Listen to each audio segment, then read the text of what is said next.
La isla misteriosa de Julio Verne, capítulo 7. Los intensos fríos duraron hasta el 15 de agosto. Los colonos, que llevaban aún las ropas con que habían huido de Richmond, apenas podían salir de su casa, ya que en ocasiones, si hubieran tenido un termómetro, este hubiera señalado no menos de 20 grados bajo cero. La cuerda y los estribos de la escala les quemaban las manos. Por eso Pencroff suspiraba. Si hubiera osos en la isla, señor Ciro, podríamos pedirles prestados sus pellejos.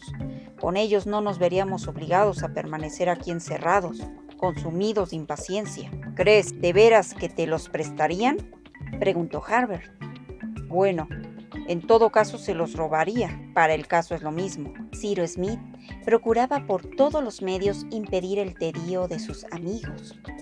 Su mente ordenada y casi enciclopédica le permitían aquellas largas veladas darles clases de casi todas las materias, que los otros escuchaban respetuosos. También les obligaba a no permanecer inactivos, bien provistos de madera y de juncos que crecían en la orilla del río de la Merced. Hicieron de carpinteros y de cesteros, con lo que Nab pudo ampliar sus utensilios de cocina en los que guardaba toda clase de alimentos, ya que las trampas puestas por Pencroff en la meseta funcionaban bastante bien. Pero incluso en algunas ocasiones pudieron ver en ellas huellas de animales provistos de garras. ¡Tigres!, opinó Cyrus Smith. Creí que esos animales no habitan más que en lugares como la India, objetó el marinero. Los hay en toda América y en casi toda Asia, respondió el ingeniero, aunque no son de la misma especie. Las trampas les proporcionaron cierto día unos animales muy parecidos a jabalíes, aunque faltos de los colmillos que caracterizan a estos animales. Harbert advirtió que se trataba de pecaris. ¿Comestibles? Para mí son cerdos, objetó Pencroff. Observe esos lechoncillos. Les proporcionaré a ustedes un asado con que chuparse los dedos. Otra vez el tiempo cambió. Nuevas lluvias seguidas de nevadas se desplomaron sobre la isla. Las olas batían contra la muralla granítica y habían destruido casi por completo las chimeneas, por lo que no podían por menos de felicitarse de haber conseguido un cobijo tan seguro como Granite House. Eso sí, las velas comenzaban a escasear, por lo cual las ahorraban en lo posible hasta que la vuelta del buen tiempo les permitiera reponer su provisión de ellas. Charlaban ininterrumpidamente al calor del fuego, mientras Ciro los instruía. Hubo un intervalo de buen tiempo que les permitió reponer su acopio de hulla y leña, pero pronto el tiempo volvió a cambiar. Hacia el 25 de agosto volvieron los vientos y Cyrus Smith calculó que deberían estar a cerca de 22 grados centígrados bajo cero. Para entretener los ocios, además de los trabajos de carpintería y reposición de provisiones, Cyrus Smith decidió refinar el azúcar que hasta entonces habían consumido sangrando los arces. Mediante un proceso de cocción consiguió un líquido espeso que, puesto a secar, dio como resultado unas especies de pastillas fabricadas con molde, pero poco más podían hacer. Todos sentían ansias de ver llegar, si no la primavera, al menos un buen tiempo, y que cesasen aquellas espantosas tormentas. Por otra parte, sus vestidos no resistirían mucho tiempo ya. Había que buscar pieles para fabricar nuevas ropas. Tanto y tanto que hacer, pero todo ello supeditado a la vuelta de mejores condiciones climatológicas. En la primera semana de septiembre pudieron salir a visitar sus trampas. Pencroff, que echaba de menos armas de fuego, no dejaba de insistir ante el ingeniero sobre la posibilidad de fabricarlas. Pero Cyrus Smith, sabedor de que la idea era por entonces imposible, la retrasaba una y otra vez. Fue pasando el tiempo penosa y lentamente. Todos ellos tenían la intención de hacer una visita al único territorio que hasta entonces no habían podido investigar, es decir, la península Serpentaria, el extremo sudeste de la isla. Fue entonces cuando un incidente inesperado vino a turbar su forzada inactividad. Pencroff cazó varios lechones de aquellos pecaris, como los llamaba Harbert, y ofreció a sus compañeros un asado. Me he roto una muela, aulló. ¿Pero acaso tus lechones tienen piedras dentro?, preguntó Nab. Habrá que creerlo, respondió el marinero sacando un objeto de la boca. Todos sus compañeros se inclinaron sobre él y la sorpresa se reflejó en sus semblantes. Lo que Pencroff tenía en su mano no era una piedra, sino un perdigón. Hacía ya 7 meses, día por día, que los pasajeros del globo habían sido arrojados a la isla, y desde entonces, en sus investigaciones jamás habían encontrado huella de la presencia de seres humanos en la isla. Pero un perdigón solamente puede proceder de un arma de fuego, y solo un ser humano podía haberlo disparado. ¿Qué edad calcula usted que tendrá el lechoncillo?, preguntó el ingeniero.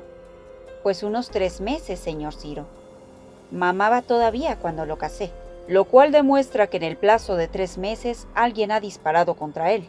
Y eso quiere decir que o bien había alguien en la isla antes de que llegásemos a ella, o bien alguien ha desembarcado en la isla sin que nosotros nos hayamos dado cuenta de ello.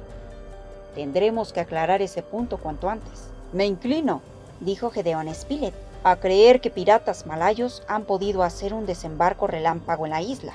Yo propondría construir una canoa y bien subir por el río, o bien bordear la isla, dijo Pencroff.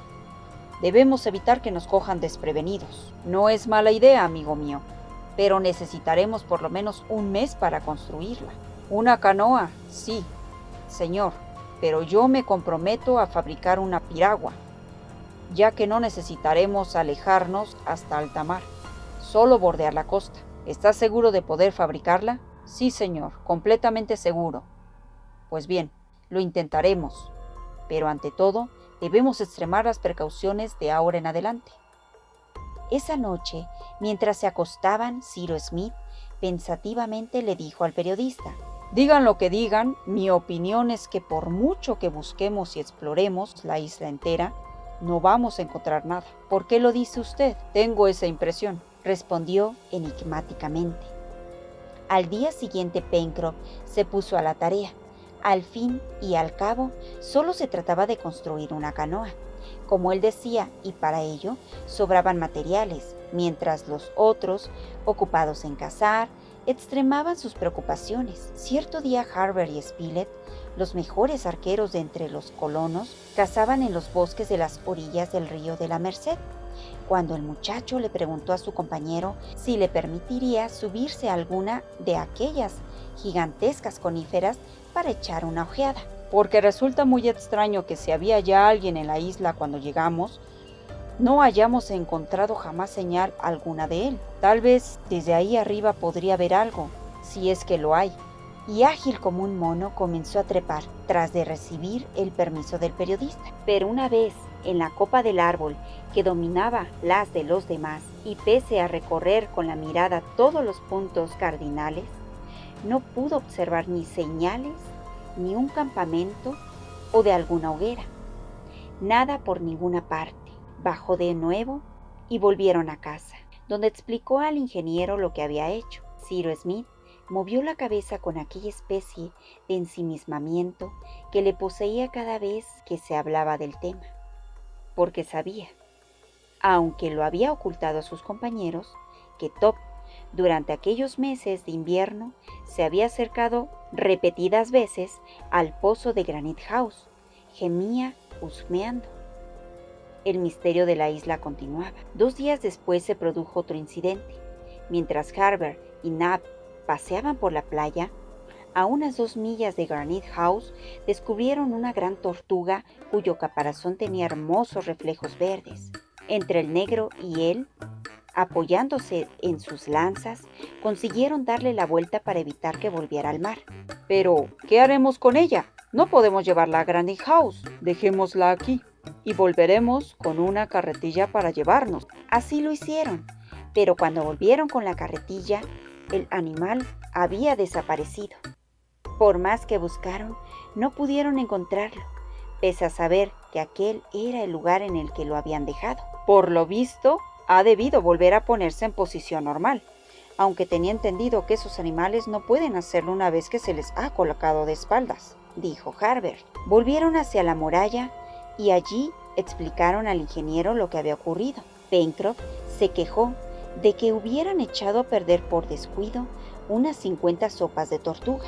Pero si lo calzamos incluso con piedras, dijo Harbert enfadado. Señor Ciro, ¿usted cree que una tortuga de ese tamaño puede darse la vuelta? No, hijo, no lo creo. Es casi imposible.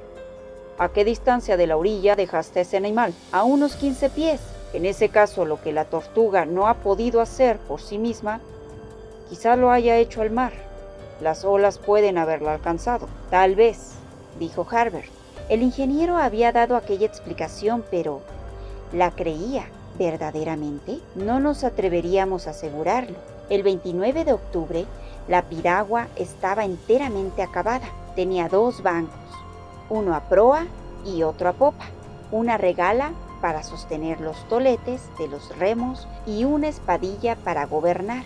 Como era muy ligera, la pudieron llevar al agua y cuando subió la marea, quedó a flote. Hacía un poco de agua, pero Pencroff anunció que tan pronto como las maderas se hinchasen, dejaría de hacerlo, lo cual ocurrió al poco tiempo. Así que se embarcaron todos y comenzaron a bordear la costa. Nab y Pencroff remaban, mientras el ingeniero observaba cuidadosamente todo a su alrededor, y Spilett iba dibujando el perfil de la costa. Bordearon los 2 cabos de la mandíbula y 3/4 de hora más tarde la piragua llegaba a la punta.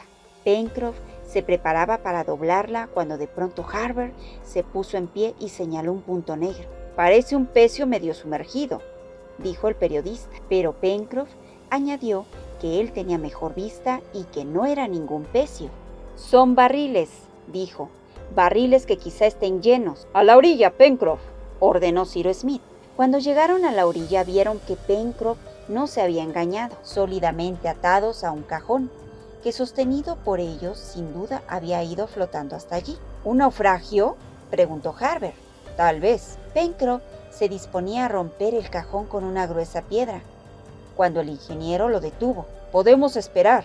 Ese cajón podría servirnos para después. Ya que he llegado hasta aquí, lo mismo podemos remolcarlo hasta Granite House». «Tiene usted razón, como siempre».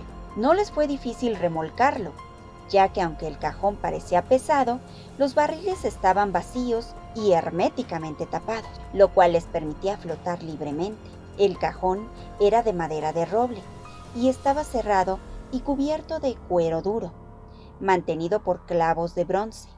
Parecía en muy buen estado de conservación y el agua no debía haber entrado dentro. Pronto, y aprovechando la marea, lograron ponerlo todo a flote. Pencroff observó que los nudos que los ataban eran auténticos nudos de marino. Cuando por último estuvieron en el mar, por fin pudieron remolcarlo hasta vararlo en la playa, junto a la muralla granítica, y pronto estuvieron a seco. Allí, Pencroff procedió a desatar los nudos que unían el cajón con los barriles y luego forzaron las cerraduras del primero. Estaba forrado de zinc para resguardar su contenido de la humedad. Hundieron la capa de zinc y fueron extrayendo de su interior varios objetos que iban colocando en la playa. A cada nuevo objeto, todos lanzaban gritos de admiración y de alegría, mientras Nab bailoteaba en la arena. Había allí libros, instrumentos de cocina, y Gedeón Smith fue anotando cuidadosamente el inventario. En resumen, había allí navajas, hachas, cepillos de carpintero, limas, martillos, agujas, clavos, tornillos, sierras, pistolas, escopetas de pistón y chispa, carabinas, machetes, sables, barriles de pólvora, pistones fulminantes, un sextante, un catalejo, prismáticos, un termómetro, un barómetro. «¡Pero esto es magnífico!», gritaba Pencroff. «¡Hay más!», respondió el ingeniero. Camisas, medias, cubiertos de aluminio, ollas, un horno portátil y platos de hierro, y por último entre los libros se contaba una Biblia, un atlas, un diccionario de lenguas polinesias, 6 tomos de una historia natural, y libros en blanco junto a resmas de papel igualmente en blanco. Hay que reconocer, dijo Gedeón Spilett, que el que preparó esto era un hombre práctico. No parece sino que esperaba naufragar y se dispuso a hacerlo de la mejor manera para sobrevivir. Hasta una máquina fotográfica, aunque no sé para qué puede servirnos eso, dijo el ingeniero pensativamente. Lo más extraño es que no haya en ninguno de esos objetos nada que nos indique su procedencia. En efecto, aunque los miraron bien, nada hallaron en ellos que indicase de dónde habían salido, pese a que se hallaban en perfecto uso y no parecían haber sido utilizados. Durante todo el día trasladaron todo el material a Granite House, y como ese día era domingo, precisamente todos pidieron a Cyrus Smith que les leyera algunos capítulos de la Biblia. El ingeniero abrió el libro y sus ojos tropezaron con un versículo, que leyó con voz grave. Porque todo aquel que pide, recibe, y el que busca, halla, y al que llama, se le abrirá. Se trataba del versículo 8, capítulo 7 del Evangelio según San Mateo, lo cual le dejó muy pensativo por el resto del día.